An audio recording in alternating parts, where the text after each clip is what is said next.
Hi, my name's Charles Bowen-Davies, and I used to work here. I started working here for the Essex Water Company in 1988, and that was after I was made redundant from RHP, which of course was called Hoffman's, which I joined in 1967.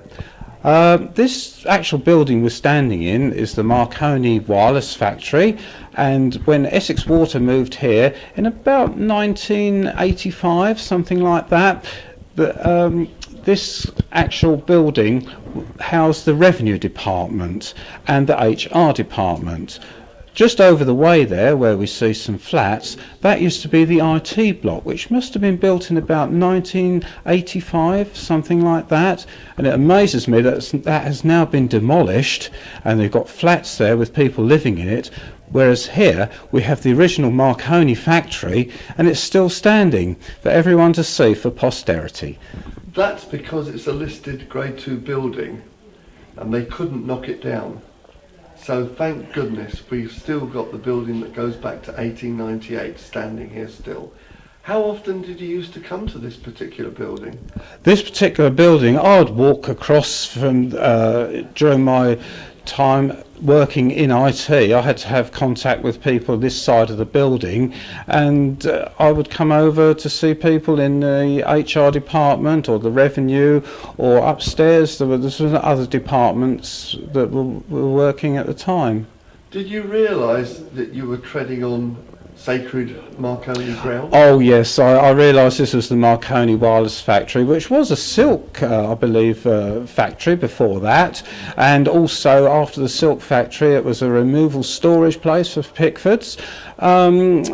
And my father, he loved radio.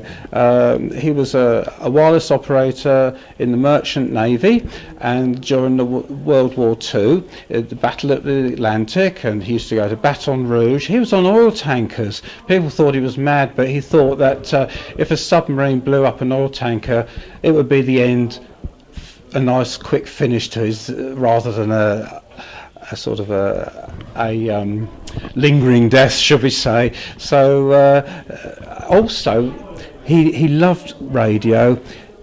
When he actually went to India on some of his sea voyages, he would go ashore and they would call him Marconi Saab because of his badge on his uniform. They recognised it. What did the badge say? It was just a sort of a lightning flash, a bit like Elvis's Taking Care for Business logo, and this actual lightning flash signalled to these Indians that this guy was a radio operator, and they just referred to him as Marconi Saab. So the word Marconi, or the name Marconi, should I say, was world famous even back then. So he survived?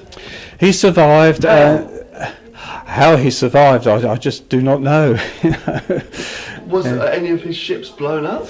No, he did see some blown up, but he was just lucky. He didn't want to be in the army or the air force. He didn't like the idea of being in trenches and that sort of thing.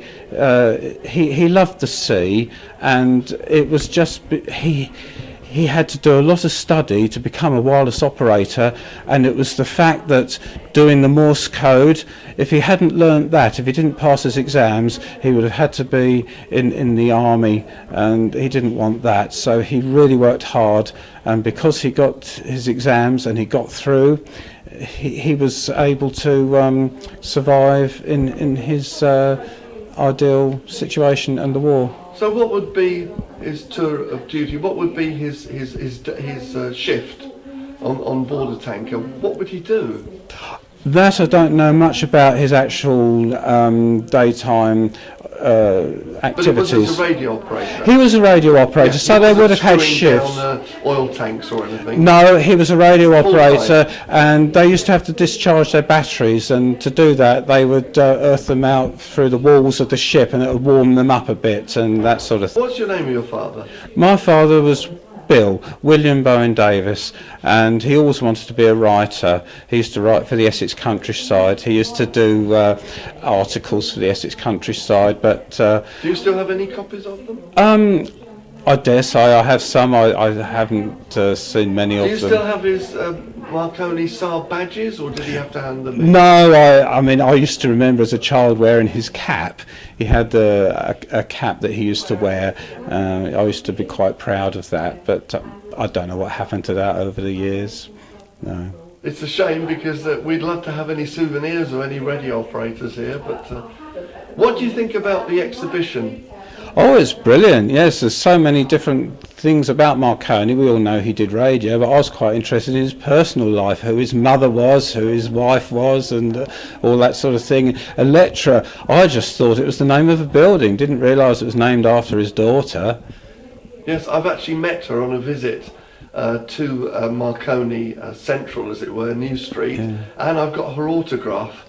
Right. On an article that the Essex Chronicle wrote about her, so hopefully that might go to auction one day. Yes, I was quite interested to see that that she and his mother, they were at the opening, or they actually opened the BBC Essex when that started up. That's right. This town really wasn't built on rock and roll. It was built on radio, and that's why we want to preserve the original birthplace of radio and the world's first wireless factory. That's why we've got this exhibition, and that's why we want to hold STEM clubs, science, technology, engineering and mathematics, for young people. The exhibition has attracted mostly people of a certain age, former Marconi workers, but we'd like to attract the Marconis of the future. And through these STEM clubs, after school STEM clubs, and hold them right where you're standing here. I think Marconi would be proud of that. Yes, I think Marconi would be very proud of that. And you say birthplace of the radio. I think it's such a shame that Marconi invented this, the radio waves and everything, and we can get AM radio brilliantly wherever you are. Unfortunately, FM is very hissy. DAB radio just isn't doing it all is garbled, and it seems such a shame. I do miss listening to the BBC because it's all on FM, which we can't get in Chelmsford where I live, and to think that we're in the birthplace of radio, I think Marconi must be turning in his grave. Is there anything else you'd like to say? No, I'm very pleased that the exhibition is here, and I've enjoyed it immensely, and I want to thank everyone involved with that.